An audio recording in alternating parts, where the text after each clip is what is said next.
Seafoods guys, magluto tayo ng seafoods, Pinoy style. Yan. Pinoy style. Yan, celery, sili, tanglad. Ayan, mamaya paghalo-haluin lang yan. Igisa sa butter. Ayan.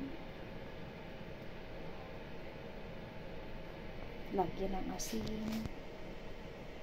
Lagyan ng chicken powder. Depende sa inyo para sumarap. Ayan po ang mga ingredients guys. Kunti lang ang sabaw para masarap. Ganun. Seafood soup. Diba guys? Seafood soup for today's video.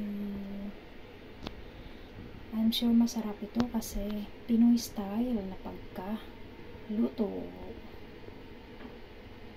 Ayan, tandaan nyo lang po, paghalo-haloin lang naman po yan mamaya. Gisa-gisa sa butter. Ayan, ito masarap to guys. Ito nalinis na po. Ayan, nilagyan ko na ng mga gitla-gitla. Tapos ito, nasangkot siya na rin. Nilagyan ng asin at saka pepper.